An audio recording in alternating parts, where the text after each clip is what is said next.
El análisis de los fenómenos humanos en un diálogo crítico y plural. La riqueza y complejidad del hombre y sus manifestaciones sociales. Bienvenidos a El Universo Humano en Extensión, una contribución de la Coordinación General de Extensión Universitaria de la Universidad Autónoma de Coahuila.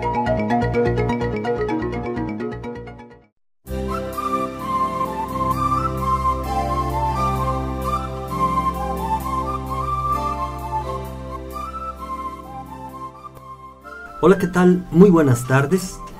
Bienvenidos al Universo Humano en Extensión. Esta es una aportación de la Coordinación General de Extensión Universitaria de la Universidad Autónoma de Coahuila.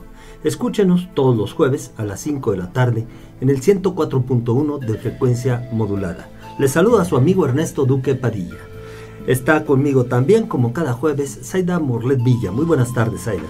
Gracias, maestro, buenas tardes y muy buenas tardes a todo el auditorio que como cada jueves nos sintoniza por el 104.1 de Radio Universidad.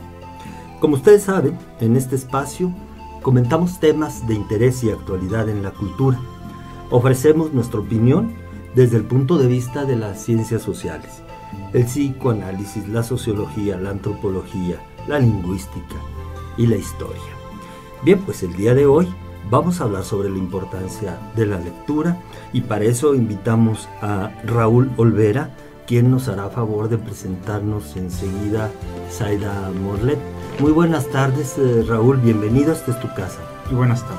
Bienvenido Raúl Olvera Mijares, cursó estudios de filosofía en Monterrey y el Principado de Liechtenstein, autor de una obra que comprende novelas, ensayos, relatos, textos breves, poemas, piezas de teatro y sobre todo traducciones. Ha publicado en diversos medios escritos como La Jornada Semanal, La Tempestad, Milenio, Tierra Adentro, Casa del Tiempo, su sitio web Replicante, Cuadribio, Axiomantes de la Universidad de Trento.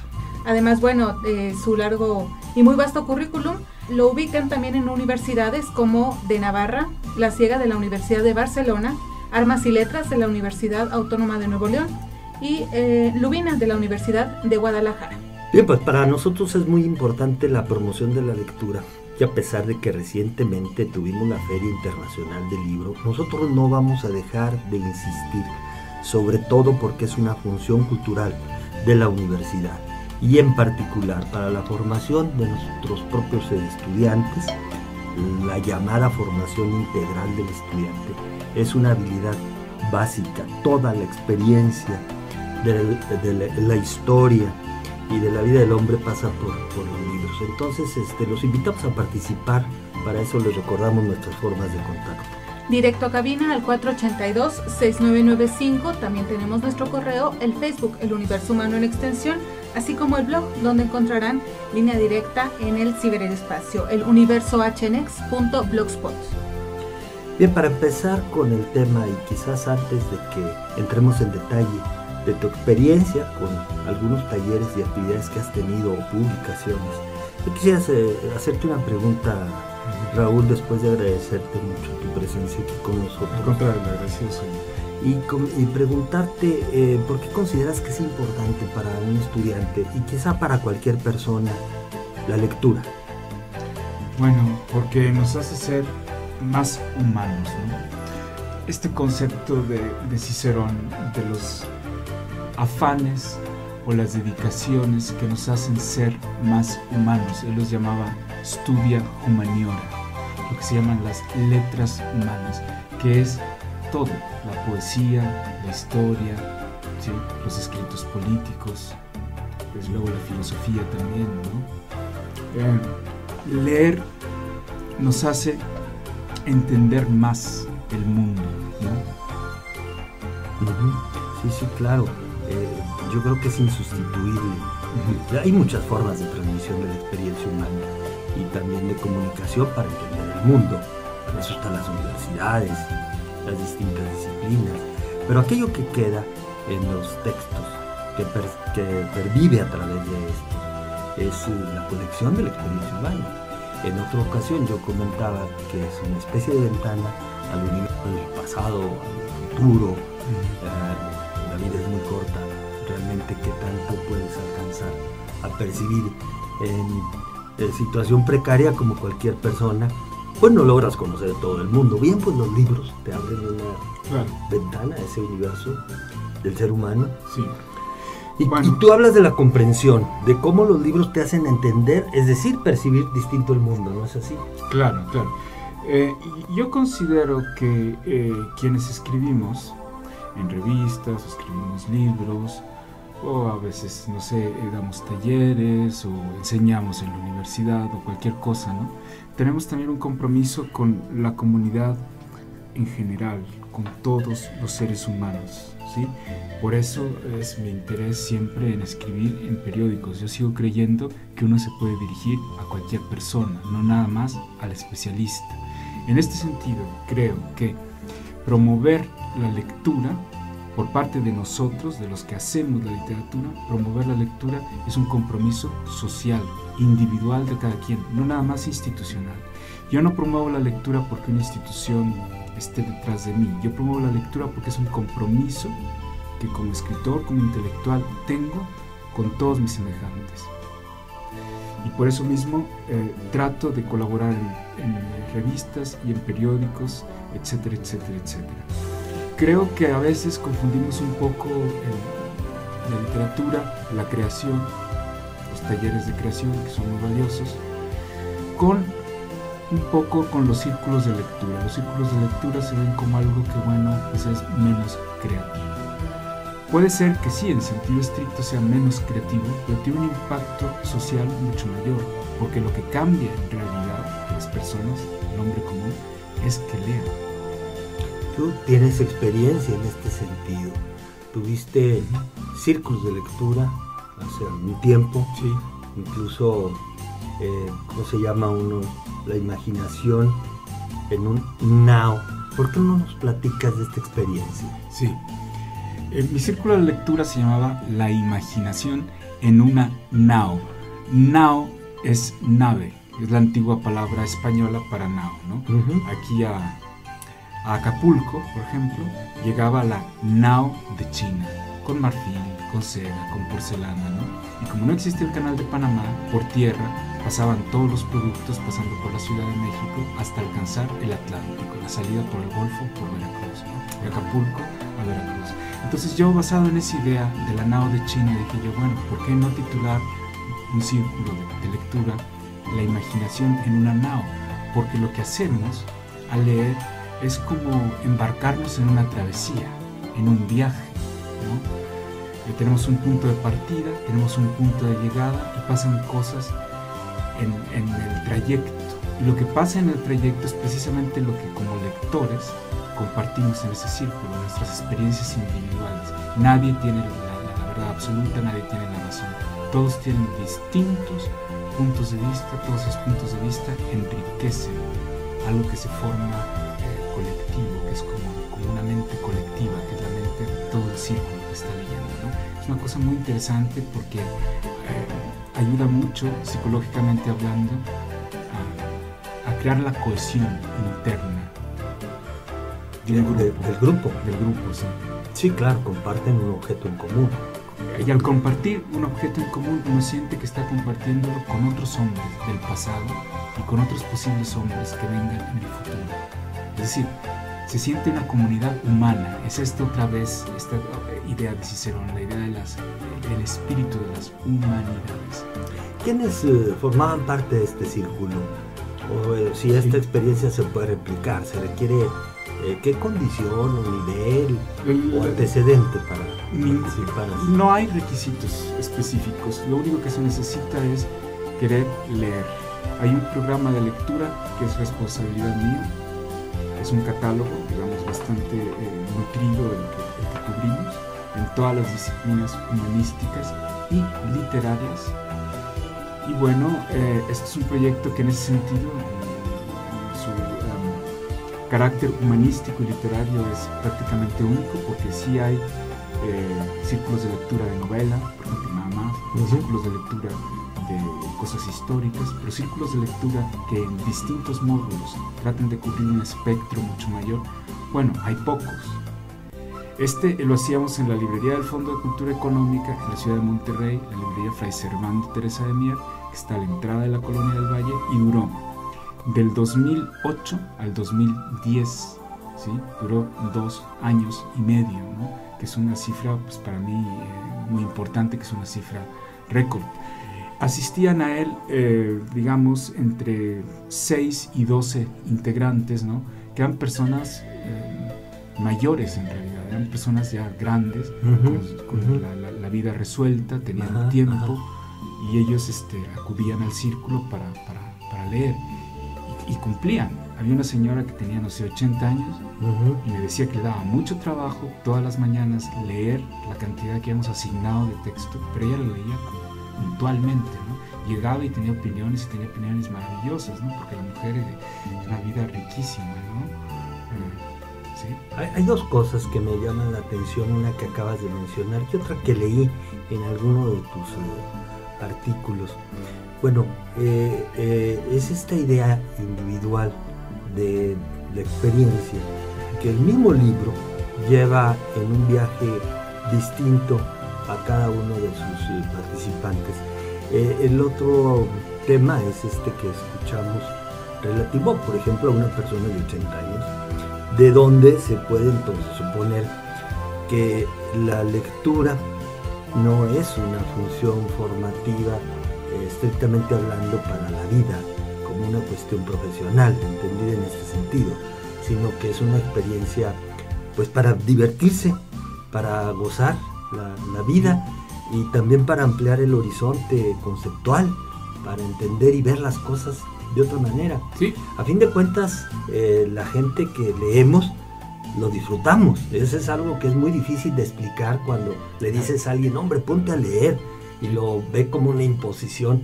Lo que es más difícil es decirle, pero es que es padrísimo, mira nada más cómo te puede cambiar las cosas. Claro, y un poco orillarlos a que lean ciertos autores o ciertos géneros que no leen. Por ejemplo, en Monterrey mi experiencia fue que fue muy difícil que mis estudiantes o los participantes, porque no hay el maestro y los estudiantes, ni el examen, no hay nada de esto. Es un esquema abierto de la cultura, no es como una universidad ni es como una escuela.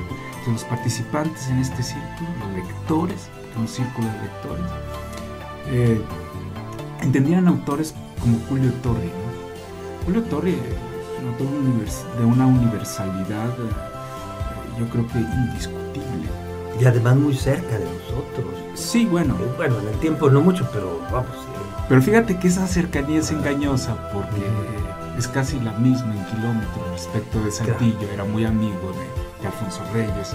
Eso debería animar a los regiomontanos a leer a Julio Torri, ¿no? Esta amistad que existía entre Julio Torri, Enrique Sureña, Alfonso Reyes, Vasconcelos, etcétera, todo el grupo del Ateneo de la Juventud. Todo el grupo del Ateneo de la Juventud. Aquellos que hicieron la universidad, sí, paralelos a la Revolución, un grupo de jóvenes, estaba Diego Rivera, Enrique, ¿cómo se llama? Martín Guzmán, en fin, son referencias.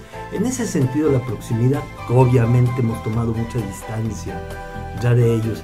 Y vi parte de tu programa, ¿no? Pero te decía, con Julio Torri había una resistencia muy grande a leerlo. Hubo una recepción muy fría de sus textos. Hubo que introducirlos a su mundo. Hubo que mencionar quién era Marcel Schwob, por ejemplo, ¿no? O explicarles cómo abordaba el ensayo Charles Lamb, que era un ensayista inglés. Es decir, darles un contexto más amplio para que vean la maestría de ese autor, porque claro, ahí no son saltillenses, no se van a poner una camisa, claro, y entonces todo lo ven con mirada escéptica. Me pareció un reto maravilloso, porque entonces me di cuenta de eso, de que Julio Torri no iba a ser una carta de presentación en todos los lugares, iba a ser un problema en ciertos lugares, en todos los lugares excepto Saltillo. Me di cuenta de eso. Mira qué curioso. Sí. Y bueno, bien lo dices, ¿no? ¿Cómo es posible que los regiomontanos no lean a Alfonso Reyes, verdad? Sí. O así en cada región de nuestro país. Y luego los autores de otras lenguas que parecen también muy complicados, pero te abren un horizonte diferente. No se piensa en Yukio Mishima, por ejemplo, con toda esa sensibilidad de Confesiones de una máscara, del pabellón de oro, de cómo puedes vivir la vida a través de la mirada oriental. Pues te da un panorama muy diferente. Sí. La misma historia, la novela histórica, ver los hechos, los acontecimientos que nos preceden, en el relato cotidiano de cómo se han ido formando, porque nos explican qué estamos haciendo aquí. Claro. Es curioso que muchas veces ni las pequeñas historias de nuestras regiones, de nuestros institutos, no son conocidas, no son familiares. Claro, en la historia hay mucho que decir. Por ejemplo, leer a Jan de Vos, por ejemplo, que fue este historiador belga que llegó a México, ex jesuita, etcétera, que se casó con una hija de Cosío Villegas, etcétera, etcétera, ¿no? Estuvo relacionado con ella. Bueno, es una maravilla, ¿no? Porque escribió 3 libros que son una historia de la selva lacandona, pero el último de ellos ya cubre el levantamiento armado, todo esto, ¿no? Y es maravilloso poder tener una mente así, de ese nivel, como la de Jan de Vos, revisando todas las cosas que pasaban en la selva lacandona y la lacandonia, que ellos llaman históricamente, y que uno desconoce, ¿no? Meterse a la corriente de la microhistoria con Carlo Ginzburg, ¿no? O sea, Claro. O sea, hay maravillas en la historia, hay maravillas en la sociología igualmente, ¿no? Bueno, pero eso me lleva entonces a otra observación. Hay tanto que leer. Sí. Los libros, y eso hablando de lo formal, de lo que está en papel. Claro. No me quiero meter con el tema de internet y toda la basura que ahí se puede encontrar, y también cosas buenas. Pero el mundo se ha transformado. Ahorita no existe un lector que pueda presumir ningún % de la producción que existe, ni siquiera en su disciplina. No. Bueno, el punto es, se requiere una guía. Vale la pena tener un lector ilustrado que te diga, mira, en literatura española no puedes evitar de leer esto, ¿no? O en poesía esto es lo más relevante. Con el riesgo también de perderse muchas cosas, pero no se puede abarcar todo el universo. Claro, en el módulo de poesía, por ejemplo, leímos a Paz, leímos a Villaruta, leímos a Gorostiza, leímos a Sor Juana, los más grandes poemas de ellos. Entonces es un gran reto para el lector, pero es también fuente de mucha satisfacción, porque de alguna manera son personas cultas, han oído esos nombres, pero quizá no han leído, por ejemplo, Muerte sin fin de Gorostiza, porque nunca han tenido el interés, no son lectores de poesía. Y también leímos cosas de teatro, porque lo incluimos, ¿no? De Luisa Josefina Hernández, de Carballido, en fin, incluimos obras incluso de teatro, que la gente lee muy poco cosas de teatro. Entonces tratamos de cubrir todo, tratamos de dar también una formación mexicana en Monterrey, que es tan importante, ¿no? ¿Cómo es eso? Se olvida un poco qué es este país, es decir, volver los ojos al pasado prehispánico, entonces leer a León Portilla, por ejemplo. Claro, Esteban León Portilla, Miguel León Portilla. Sí. Sí, son antiguos referencias que la gente ya no tiene, ubica, ¿no? O no sé, leer libros de antropólogos que han hecho etnografías, que han hecho descripciones, digamos. Fernando Benítez es muy rico. Fernando Benítez. En un montón de cosas, ¿no? Desde el diario de un chamán Cora hasta claro. Cosas más recientes. Y eso lo encuentras muy económico. Claro, hasta Carlos Castaneda. Claro. O Castañeda, que es el nombre en castellano, ¿no? Eliminen la tilde en español, en inglés, ¿no? Que te acerca mucho a nuestra Carlos propia Castañeda mitología. se llamaba en realidad. Nos acerca mucho, sí, a eso, ¿no? ¿Qué habría que leer de Castañeda? Pues yo creo que empezar por las enseñanzas de Don Juan. Sí, ¿verdad? Que es un libro que prologó Paz, nada menos y nada más, ¿no? Sí, no, es un libro que no se puede no perder, ¿no? No, porque ahí tiene mucho de novela, ¿no? Claro. Mucho de invención. En novela de la Revolución, ¿qué nos recomiendas? Bueno, pues Agustín Yáñez, desde luego, ¿no? Martín Luis Guzmán, Mariano Tropa Azuela, Vieja, Mariano Azuela. Y bueno, aquí en Coahuila, pues nuestro Urquizo, ¿no? El Urquizo, que tampoco es muy valorado y conocido. Pero hay otras cosas que se pueden leer, como lo de Nelly Campobello, ¿no?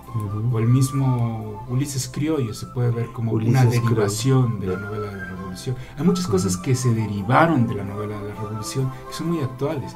Una de ellas es Pedro Páramo, por ejemplo. Es una derivación de eso, ¿no? Sí, de cómo se dan aquellos cacicazgos, ¿no? Sí. Y además riquísima la obra porque no te la acabas. Yo no sé todavía por qué nos obligaban a leerla en secundaria, cosa que para muchos fue muy buena, te introduce a la lectura, pero si tú lees otra vez Pedro Páramo, sigue teniendo una complejidad enorme. Los relámpagos del porvenir, de Jorge Ibargüengoitia, ¿no? Claro. Sí. Y Octavio Paz.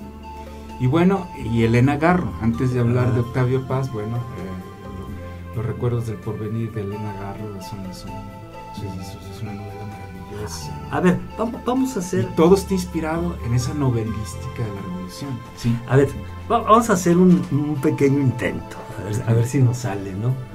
Vamos a intentar dejar una recomendación, fíjatelo, estoy, ¿cómo se dice? Pues probando, desafiando, sobre cada género, ¿no?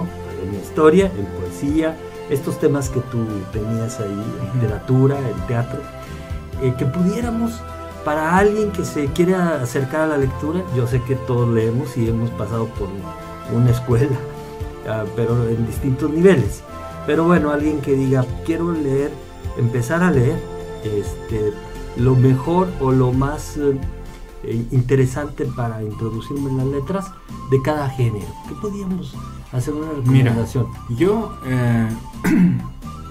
si tú googleas Raúl Olvera Mijares, te va a llevar a un sitio llamado Replicante. En ese sitio yo tengo un artículo donde abordo lo de la imaginación en una nao y presento el catálogo de nuestras lecturas por módulos. Entonces, cada módulo en particular... Por aquí lo tenía. Aquí lo tenemos, por ejemplo. Cada módulo en particular, lo puedes ver. Cada módulo en particular es ya una recomendación de lectura, ¿no? Por ejemplo... narrativa. Por ejemplo, vamos a hablar de ensayo. Yo creo que autores fundamentales en ensayo son Alfonso Reyes. Andrés Enestrosa. Sí, que es poco leído, poco conocido, un gran prosista en lengua española, tiene una biblioteca maravillosa, ¿no? Claro, frases muy, muy logradas.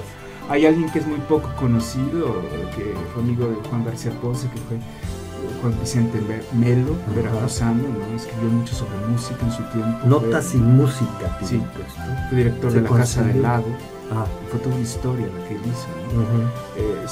Son ensayos sobre música, porque también la música entra en todo esto, ¿no? El Doctor Faustus es una novela sobre música.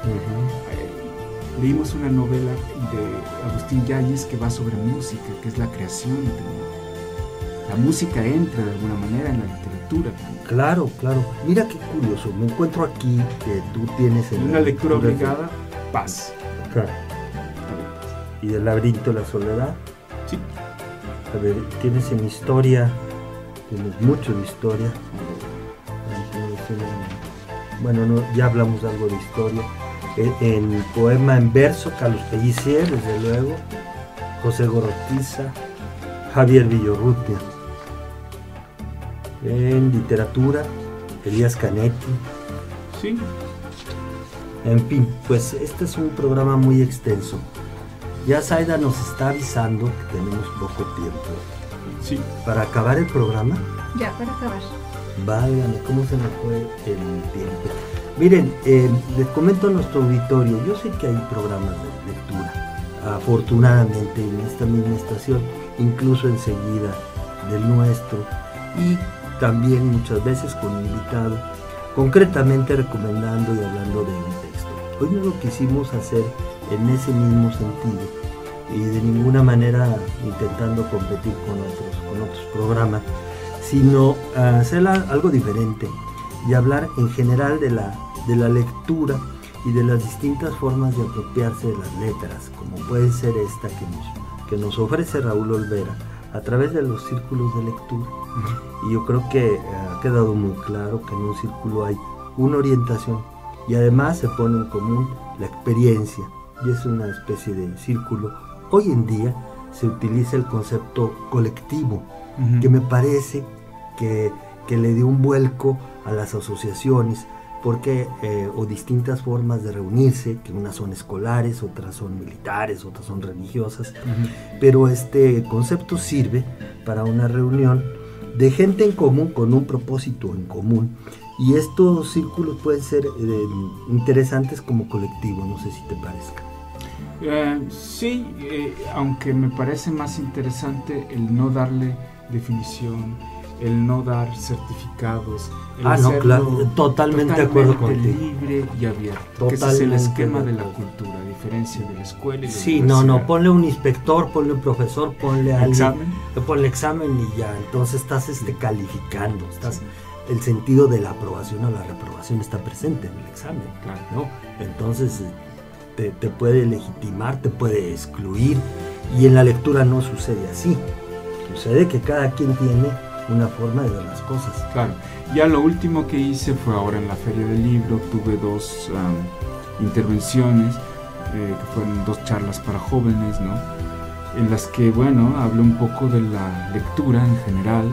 Estoy escribiendo sobre qué ha sido la lectura en todas las épocas, desde los griegos hasta el siglo XX, ¿no? Pues vamos a estar pendientes de esa publicación. Raúl, pues se nos acaba el tiempo. Yo te quiero agradecer mucho tu compañía en este micrófono. Quiero agradecer a Zaida Morlet Villa, quien hoy estuvo muy calladita, y también por eso mi gratitud que nos acompañó para dialogar tú y yo sobre este tema. Y en los controles, desde luego, a Kenny Salas. Gracias, maestro. Sí, en efecto, a mí me encantó la comparación que hace el maestro Raúl con el viaje. Yo no conozco a nadie todavía que no le guste viajar. Entonces la lectura es precisamente un viaje muy personal, muy subjetivo y sobre todo muy disfrutable. Hay que leer. Bien, pues ahí está nuestra invitación.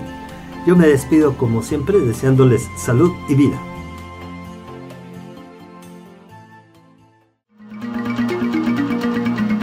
El universo humano en extensión, una contribución de la Coordinación General de Extensión Universitaria de la Universidad Autónoma de Coahuila. Escúchanos en nuestra próxima emisión, aquí en el 104.1 de Radio Universidad, la cultura universitaria en el cuadrante.